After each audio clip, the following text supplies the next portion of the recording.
तो देखा गले आम चैनल एटा हूँ प्रथम क्लास तेणु क्लास स्टार्ट करिया पूर्वर मु आपण मान सहित किसी कथा शेयर करने चाहिए।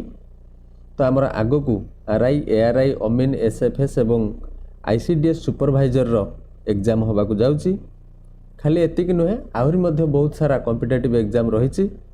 तो आज भी एमती पिला अछंती जो माने कि बहुत टैलेंटेड एवं कॉम्पिटिटिव एग्जाम रे बहुत बढ़िया परफॉर्मेंस करती, किंतु कोठी ना कोठी सेमानकर मैथमेटिक्स रो बेसिक कॉन्सेप्ट क्लियर न थाए एवं मैथमेटिक्स प्रति मन रे गोटे भय रही जाई थाए, सेथिपाई सेमानकु सफलता मिली पारेनी। तेणु आमर प्रथम लक्ष्य होची मैथमेटिक्स रो बेसिक कॉन्सेप्ट क्लियर करिबा, ता सहित आम मन रे मैथमेटिक्स प्रति थिबा डर को सबुदिन पाई दूर करिबा। तेणु आमे अधिक रु अधिक फोकस करिबा मैथमेटिक्स उपरे। एमती नुहे कि आमे मैथ उपरे अधिक फोकस करतोनी माने अन्य सब्जेक्ट गुडा को डिफोकस कर दबा। तो साइमल्टेनियसली आमे अन्य सब्जेक्ट गुडा को भी पढ़िबा, किंतु आमे बेसी फोकस करिबा मैथमेटिक्स उपरे। तो आज आमे मैथमेटिक्स रो नंबर सिस्टम चैप्टर को नै चंती। तो आमे प्रथमे नंबर सिस्टम रो जेतोटी क्लास हबो ताकू करिबा, तापरे आमे गोटे पर गोटे चैप्टर आगु बढ़िबा। तो आमर एग्जाम पूर्वर आमे पूरा सिलेबस को कवर करिया पई चेष्टा करिबा। तो ये नंबर सिस्टम चैप्टर रु एग्जाम रे आसिला भली किछि सिलेक्टिव क्वेश्चन मु नेछि। तो ये समस्त क्वेश्चन को मु अति सहज भाव रे एवं सरल भाव रे बुझाइया पई चेष्टा करबी। मोर आशा जे आपण माने बुझी परिबे। तो आमे गोटे कथा क्लियर हो गले, आमे मैथमेटिक्स रो बेसिक लेवल पढ़िया को जाउचंती। आ जो मानकर मैथमेटिक्स रे एक्सपर्टीज अछि से माने चाहिले ए वीडियो को स्किप करि परिबे। आ जो माने बिल्कुल मूलरू ही शिखिबा को चाहुचंती क्लास टी को मूलरू शेष पर्यंत देखंतु। किछि डाउट किंबा किछि सजेशन थिले कमेंट बॉक्स रे निहाती भाबरे लिखंतु। तो चलंतु गप बहुत हो गला, तो क्लास को आरंभ करिबा। तो फर्स्ट क्वेश्चन देखिबा 5, 11, 19, 29 एवं डैश एई अनुक्रम रे अनुपस्थित संख्याटी किए। तो देखो आपण मानक क्वेश्चन गुड़ा बुझीबारे सहज होबो बोली एवं एई भली प्रश्न एग्जाम रे आसिले ताकू सहज रे करि परिबे बोली मु बहुत ओडिया रे एवं इंग्लिश रे क्वेश्चन को टाइप कर देछि। तो देखंतु एई सीरीज रे एई डैश रे कोन हबो सेटा हमकु बाहर करिया को पड़िबो। तो जेते बेले भी आपण देखिबे गोटे सीरीज रे संख्या गुडा को आगु को बढ़ी बढ़ी का जाउची, अर्थात सेटा सानरु बड़ क्रम रे अछि, ताहले जानिबे संख्या गुडी करे किछि गोटे मिसी मिसी का जाउची, नले किछि गोटे गुणा हे का जाउची, नहले केमती सानरु बड़ क्रम होई थांता। तो आको हमकु ट्रायल एंड एरर मेथड रे करिया को पड़िबो। सॉल्यूशन पाइबा जाय हमकु ट्राई करिया को पड़िबो। तो चलंतु प्रथमे आमे मिश्रण को चेक कर देबा। तो देखंतु 5 थिला 11 हैला माने 6 मिसिला, तापरे 11 थिला 19 हैला केते मिसिला 8 मिसिला, तापरे 19 थिला 29 हैला माने 10 मिसिला। देखंतु वर्तमान आमे गोटे संपर्क पाई गलेनी 6 मिसिला 8 मिसिला 10 मिसिला, तापरे 29 रे 12 मिसिबो। तो 29 रे 12 मिसिले हबो केते 9 2 11 रो 1 रखला 1 2 1 3 1 4 41 हबो। तो एटा हे जबा हमरो सठिक उत्तर 41। आशा करछि बुझी पारथिबे। तो चलंतु नेक्स्ट क्वेश्चन को जिबा।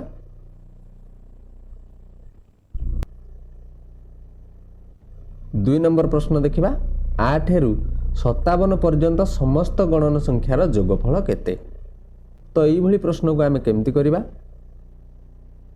तो प्रथमे आपण गोटे कथा मन रखंतु, जेते बेले भी 1 रु कोनोसी गोटिए संख्या पर्यंत गणन संख्या मानकर जोगफल बाहर करिया को थिबो, सेते बेले आमे कोन करिबा जेतोटी संख्या थिबो सेही संख्या रे तार परवर्ती संख्या गुणिबा देकी 2 द्वारा हरिबा। माने मन करंतु आमर 1 रु n पर्यंत संख्या मानकर जोगफल बाहर करिवार अछि। तो आमर सूत्र कोन हबो ना n into n plus 1 by 2। तार माने कोन जेतोटी संख्या थिबो सेही संख्या रे तार परवर्ती संख्या को गुणिबा देकी 2 द्वारा हरिबा। तो आमे तो जानिले 1 रु कोनोसी गोटिए गणन संख्या पर्यंत संख्या मानकर जोगफल देइथिले एई सूत्र रे बाहर कर दबा, किंतु एठी तो हमको 8 रु 57 जाय देइछि। କ'ଣ କରିବା? ତ ଆକୁ ଯଦି ଆମେ ଭଲ ଭାବରେ ବୁଝିବା ପାଇଁ ଚେଷ୍ଟା କରିବା ତ ଏଇଠୁ ଆମେ କ'ଣ ପାଇବା ନା ଏ ଯେଉଁ 8ରୁ 57 ପର୍ଯ୍ୟନ୍ତ ଗଣନ ସଂଖ୍ୟାର ଯୋଗଫଳ ଅର୍ଥାତ୍ 1ରୁ 57 ଯାଏଁ ସଂଖ୍ୟାର ଯୋଗଫଳ ଯେତିକି ଫେଡ଼ାଣ 1ରୁ 7 ଯାଏଁ ସଂଖ୍ୟାମାନଙ୍କର ଯୋଗଫଳ। ଟିକେ ବୁଝିବାକୁ ଚେଷ୍ଟା କରନ୍ତୁ। ଏ ଯେଉଁ 8ରୁ 57 ଯାଏଁ ସଂଖ୍ୟାମାନଙ୍କର ଯୋଗଫଳ ଯେଉଁ ଦେଇଛି ତାର ମାନେ କ'ଣ? ଆମେ 1ରୁ 57 ଯାଏଁ ମିଶାଇ ଦେବା ଯେତିକି ହେଲା, ଯଦି ତା ଦେହରୁ 1ରୁ 7 ଯାଏଁ ସଂଖ୍ୟାମାନଙ୍କର ଯୋଗଫଳକୁ ଫେଡ଼ିଦେବା, ବାକି ଆମର 8ରୁ 57 ଯାଏଁ ସଂଖ୍ୟାମାନଙ୍କର ଯୋଗଫଳ ରହିବ ନା ରହିବନି? ବୁଝି ହେଉଛି? ତ ଚାଲନ୍ତୁ ପ୍ରଥମେ 1ରୁ 57 ଯାଏଁ ସଂଖ୍ୟାମାନଙ୍କର ଯୋଗଫଳ ବାହାର କରିବା। ତ ଏଠି ଆମର n ହେଉଛି 57, ତେଣୁ ସଂଖ୍ୟାମାନଙ୍କର ଯୋଗଫଳ କେମିତି ବାହାରିବ ନା 57 ଗୁଣନ 58 ଡିଭାଇଡେଡ୍ ବାଇ 2। ତ ଆକୁ କାଟିଦେଲେ କେତେ ହେଇଯିବ? 2 9 29। ତ ଆମେ ଯଦି 57କୁ 29 ଦ୍ୱାରା ଗୁଣିବା କେତେ ହେଇଯିବ? 1653 1653। ତାପରେ 1ରୁ 7 ଯାଏଁ ସଂଖ୍ୟାମାନଙ୍କର ଯୋଗଫଳ ମାନେ ଏଠି ଆମର nଟା ହେଉଛି 7, ତ 7 ଗୁଣନ 8 ବିଭକ୍ତ 2। ତ କାଟିଦେଲେ କେତେ ହେବ? 4 7 28। ତ ବର୍ତ୍ତମାନ ଏ ଯେଉଁ 1653ରୁ ଏ ଯେଉଁ 28କୁ ଆମକୁ ଫେଡ଼ିବାକୁ ପଡ଼ିବ। ତେଣୁ 1653 ଫେଡ଼ାଣ 28। ତ ଫେଡ଼ିଦେଲେ କେତେ ହେବ? 5 2 1625। এইটা ହେଇଯିବ ଆମର ସଠିକ୍ ଉତ୍ତର। ଆଶା କରୁଛି ବୁଝିପାରିଥିବେ। ଦେଖନ୍ତୁ, ସବୁ ପରେ ଗୋଟିଏ କଥା କହିବି, ଯିଏ ଯେତେ ଭଲ ଆନାଲିସିସ୍ କରିପାରେ ସେ ସେତେ ଭଲ ଶିଖିପାରେ। ଶିଖିଲା ବେଳେ ଗୋଟେ କଥା ଜାଣିବାକୁ ଚେଷ୍ଟା କରିବେ, କାହିଁକି ହେଲା ଆଉ କେମିତି ହେଲା। ଦେଖନ୍ତୁ, ଏଠି ଆମେ 8ରୁ 57 ଯାଏଁ ସଂଖ୍ୟାମାନଙ୍କର ଯୋଗଫଳ ବାହାର କଲେ। ଆପଣ ବି ନିଜକୁ ନିଜେ ଟିକେ ଆନାଲିସିସ୍ କରିବେ।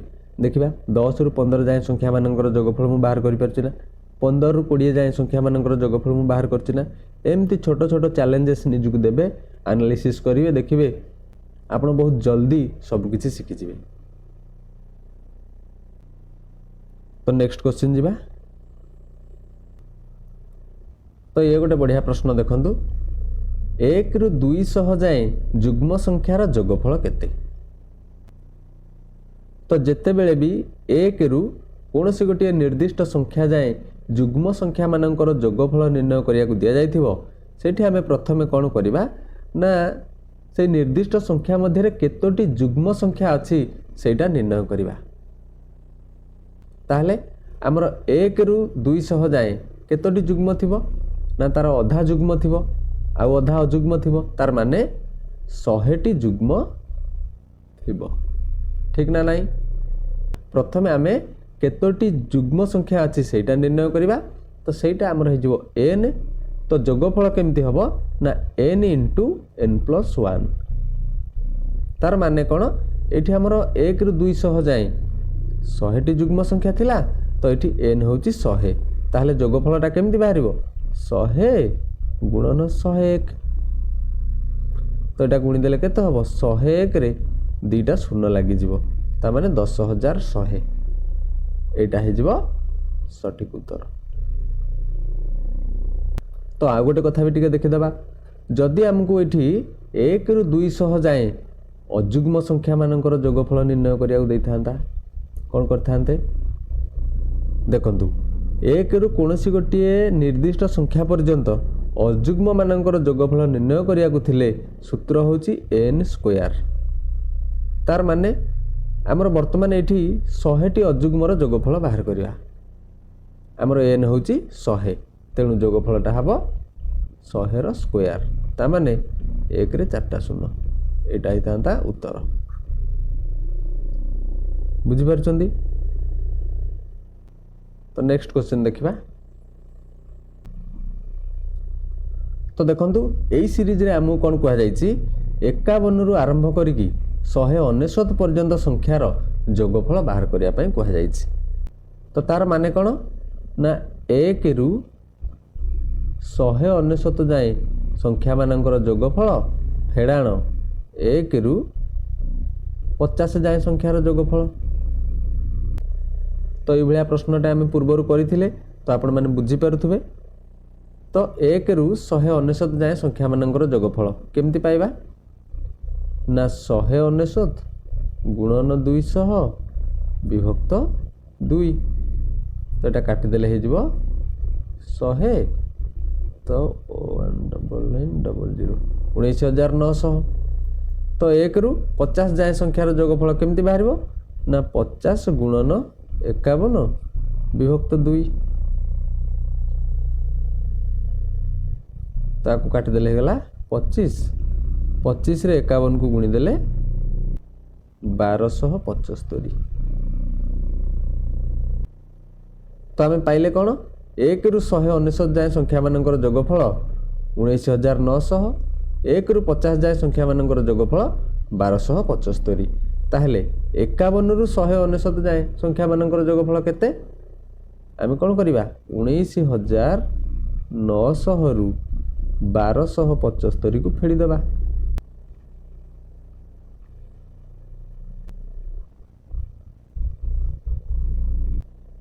ତ ଫେଡ଼ିଦେଲେ ଆମର କେତେ ହେଇଯିବ 5, 2, 6, 11, 18,625।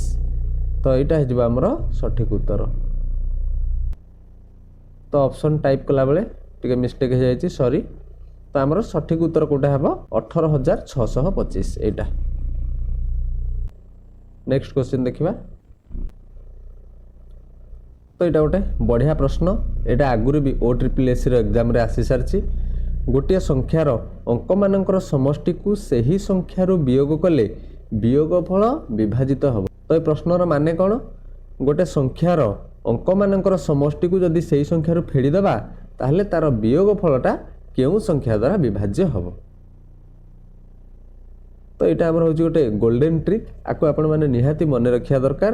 ତ ୟାର ଆନ୍ସର ହେଇଯିବ କେଉଁଟା 9। ତ ଚାଲନ୍ତୁ ଗୋଟେ ଉଦାହରଣ ନେଇକି ଆମେ ଦେଖିଦେବା। ମନେକର ଆମେ ଗୋଟେ ସଂଖ୍ୟା ଲେଖିଲେ 95। ତ ତା'ର ଅଙ୍କମାନଙ୍କର ସମଷ୍ଟି କେତେ ହେଲା 9 ଆଉ 5 ହେଲା 14। ତ ଫେଡ଼ିଦେଲେ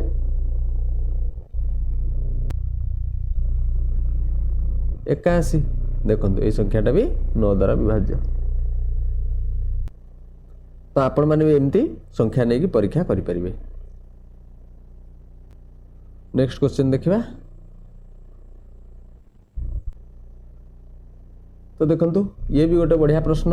ପୂର୍ବରୁ OSSSC OSSSCର ଏକ୍ଜାମ୍ରେ ଆସିସାରିଛି। ତ 1 ଗୁଣନ 2 ଗୁଣନ 3 ଗୁଣନ 4 ଅପ୍ ଟୁ 20। ତ ଏଇ ସିରିଜ୍ର ଶେଷରେ କେତେଟା ଶୂନ ଆସିବ? ତ ଚାଲନ୍ତୁ ପ୍ରଥମେ ଆମେ ୟାର ବେସିକ୍ କନସେପ୍ଟ ଶିଖିବା, ତାପରେ ଟ୍ରିକ୍ ଶିଖିବା। ତ ଯେତେବେଳେ ବି 1 ରୁ କୌଣସି ଗୋଟିଏ ନିର୍ଦ୍ଦିଷ୍ଟ ସଂଖ୍ୟା ଯାଏ ଗୁଣଫଳରେ ଶେଷରେ କେତୋଟି ଶୂନ ଆସିବ ବୋଲି ପ୍ରଶ୍ନ କରାଯାଇଥିବ, ତ ତାକୁ ଆମେ କେମିତି ନିର୍ଣ୍ଣୟ କରିବା? ପ୍ରଥମେ ଦିଆଯାଇଥିବା ସଂଖ୍ୟାମାନଙ୍କର ମୌଳିକ ଗୁଣନୀୟକ ବିଶ୍ଳେଷଣ କରିଦେବା। ତାର ମାନେ କ'ଣ? ତ 1କୁ ଆମେ ବାଦ ଦେଇଦେବା, 1କୁ ଲେଖିବା କିଛି ଦରକାର ନାହିଁ। ତାପରେ 2,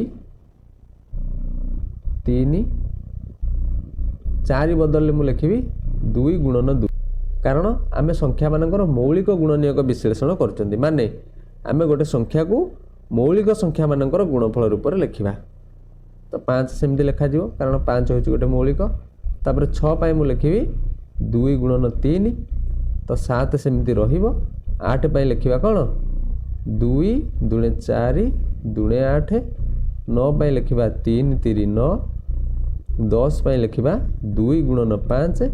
11 ସେମିତି ରହିବ, କାରଣ 11ଟା ଗୋଟେ ମୌଳିକ। 12 ପାଇଁ ଲେଖିବା 2 ଗୁଣନ 2 ଗୁଣନ 3, କାରଣ 2 ଦୁଣେ 4 3 12। ତାପରେ 13 ସେମିତି ରହିବ। 14 ପାଇଁ 2 ଗୁଣନ 7 ଗୁଣନ 15 ପାଇଁ 3 ଗୁଣନ 5। ତାପରେ 16 ପାଇଁ 2 ଦୁଣେ 4 ଦୁଣେ 8 ଦୁଣେ 16। ତାପରେ 17 ସେମିତି ରହିବ। ତାପରେ 18 ପାଇଁ 2 3 6 3 18। ତାପରେ 19 ସେମିତି ରହିବ। 20 ପାଇଁ 2 ଗୁଣନ 2 ଗୁଣନ 5 20। 20 पर्यंत संख्या लिखिदेले। तो ये आप लक्ष्य कले जानीपारे आमर जितेबले भी 2 आउ 5 गुणन हम सेतेबेले गुणफल 10 हम अर्थात एकक घरे 0 आसीबो। ताहले आमे एठी मोट उपरे केतोटी 2 अच्छी आ केतोटी 5 अच्छी निर्णय करदेबा। तो आपण मैंने बुझीपारे कहीं आम 2 आउ 5 को नेले कारण 2 5 गुणा हेले 10 हम आउ 10 हेले एकक घरे 0 आसीबो। तो चलतु गणिदेबा। तो प्रथमे आम 2 को गणिबा 1 2 3 4 5 6 7 8 9 10 11 12 13 14 15 16 17 18 आगुटी छाड़े कि तो आमर 2 हो गला केतोटी 18टी। तो तापरे 5 को टिके देखिदेबा 1 2 3 4 तो आमर 5 केतोटी हो गला 4टी। तो आम 2 केतोटी आ 5 केतोटी निर्णय कर सारा परे जोटा कम थर थिबो सेईटा को नबा। अर्थात आम जो खोजुथिले 2 5 गुणन हेले 0 आसीबो तामाने 2 आ 5 अति बेसी रे केते थर गुणन हो पारिबे 4 थर गुणन हो पारिबे कारण 2 जदिओ 18 थर अच्छी 5 सहित सी अति बेसी रे 4 थर गुणन हो पारिबो ठीक ना नहीं। तो जेहेतु 4 थर गुणन हबो आमर 0 आसीबो 4टी। तो आमर उत्तर हो जिवो केते 4। किंतु आमे सबु बेले एई प्रोसेस करि परिबानी एटा मु आपन बेसिक जिनसटा जणै बोली एटा कर देली किंतु आमे एग्जाम रे जदी एमती करिबा आमर एटा बहुत लेंदी हो जिवो आ आमर बहुत टाइम मध्ये कंज्यूम करिवो। तेणु या पई आमे ट्रिक कोन करिबा तो जेते बेले भी आमकू 1 रु कोनोसी गोटे निर्दिष्ट संख्या जाए गुणफलर शेष रे केतोटी 0 आसीबो बोली पचारिथिबो आमे शेष संख्या को 2 एवं 5 द्वारा हरिबा जोटा कम थर आसुथबो सेटा को नबा। देखंतु एठी हमर अछि लास्ट रे 20 जदि आमे 20 को 2 द्वारा हरिबा ताहले 10 हबो किंतु जदि 5 द्वारा हरिबा ताहले केते हबो 4 हबो। तेणु एइटा हे जिवो हमर उत्तर। देखंतु एठी भी हमर 4 बाहर थिला। तो देखंतु ये मध्ये गोटे बढ़िया प्रश्न पूर्व प्रश्न भलिया अछि बस अल्प टिके खाली आको मॉडिफाई करा हेछि। तो 10 रु 20 जाए गणन संख्या को गुणन कले शेष रे केतेटा 0 आसीबो। तो देखंतु आको आमे केमती करबा किछि नै पूर्व प्रश्न भलिया बहुत सहज खाली देखिया पई कष्ट लागुछि। तो जेतेबेले आमे 10 रु 20 जाए गणन संख्या मान को गुणन कले केतोटी 0 आसीबो सेटा निर्णय करबा तार माने कोन ना 1 रु 20 जाए गुणिले जेतेटा 0 आसीबो 1 रु 9 जाए गुणिले जेतेटा 0 आसीबो सेटा को फेडी देले बाकी आम पाखरे 10 रु 20 जाए गुणिले केतोटी 0 आसीबो सेटा पाई जिबा। बुझी पारछन ना नाही। तो 1 रु 20 जाए संख्या मान को गुणिले केतोटी 0 आसीबो ना 20 हरण 5 समान 4टी आउ 1 रु 9 जाए संख्या मान को गुणिले केतेटा 0 आसीबो 9 हरण 5 भागफल पड़िबो 1 तो गोटे 0 आसीबो। किंतु आमको ये पचार थिला कोन ना 10 रु 20 जाए गुणिले केतेटा 0 आसीबो आमे कोन करबा ए 4 रु ए 1 को फेडी दबा। तो 4 रु 1 गला 3 एटा हे जिवो हमरो सठिक उत्तर। आशा करछि बुझी पारथिबे। देखंतु ये भी पूर्व प्रश्नर बड़ भाई से एका प्रश्न जस्ट टिके खाली मॉडिफाई करा हेछि। तो 10 गुणन 20 गुणन 30 अप टू 100 तो यार शेष रे केतेटा 0 आसीबो कहंतु। तो देखंतु ये भी बहुत सहज अछि आकु केमती करबा। तो जदि आमे एई जो सीरीज रु 10 को कॉमन नै जिबा ताले हम पाखरे रहिबो कोन देखंतु हम पाखरे वर्तमान अछि 10 गुणन 20 गुणन 30 अप टू 100। तो एठु जदि आमे 10 कॉमन नै जिबा हम पाखरे केतेटा 10 आसीबो 10टी 10 आसीबो कारण 10 रु गोटे आसीबो 20 रु गोटे आसीबो 30 रु गोटे 40 रु 50 रु 60 रु एमती 100 रु गोटे तामाने ताको आमे 10 टू दी पावर 10 बोली लिखि परिबा बुझी पारले। तो आमर आउ कोन बळिला ना 1 गुणन 2 गुणन 3 अप टू 10 बुझी पारले। तो देखंतु एठी जदि आमे 10 को 10 थर गुणिबा ताले केतेटा शून्य आसीबो 10 टी आसीबो ठीक ना नहीं। तो जो भीतर सीरीजटा देखंतु जदि आमे 1 रु 10 जाए गुणिबा ताले केतेटा शून्य आसीबो ना 10 हरण 5 समान 2टा शून्य आसीबो ठीक ना नहीं। तो मोट उपरे केतेटा आसीबो ये हला 10टा आ ये हला 2टा 10 मिश्रण 2 समान 12 टी। तो एटा हे जिबा हमरो सटीक उत्तर बुझी पारले। आशा करछि बुझी पारथिबे। परवर्ती प्रश्न देखिबा 9 नंबर 4 टू दी पावर 10 को 5 द्वारा भाग कले भागशेष केते हबो। तो देखंतु ये गोटे बढ़िया प्रश्न आको आमे केमती करबा। तो 4 रो 10 घात देथिला ताको आमे एमती लिखि परिबा ना 5 माइनस 1 टू दी पावर 10 4 बदलले आमे कोन लिखले 5 माइनस 1। तो आको आमे कहा द्वारा भाग करिबा 5 द्वारा। तो आमर वर्तमान को पैटर्न ने पड़ी गला ना a minus 1 to the power n divided by a। तो जते बेले भी एई पैटर्न ने पड़ी जीवो तो आमर पावरटा जदि जुग्म थिबो ताहले भागशेष 1 हबो। तो एठी आमर भागशेष केते हबो 1 हबो। एटा हे जिबा हमर सठिक उत्तर। किंतु जदि पावरटा अजुग्म संख्या आसीबो ताहले ए जो भाजक रहिला ता देहरु 1 फेडा हबो। चलंतु गोटे एग्जांपल नै देखिनबा। तो एटा होची आजिर लास्ट क्वेश्चन।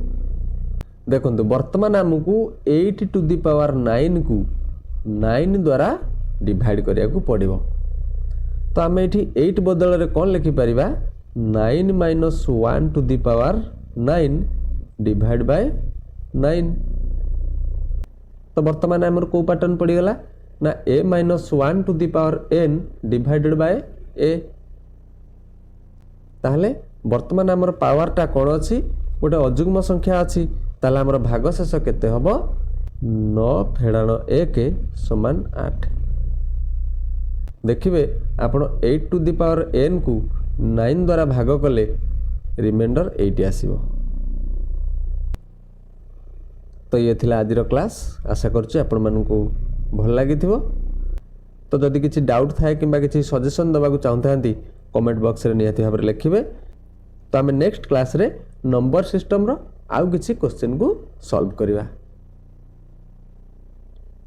आज पय एतिकी धन्यवाद।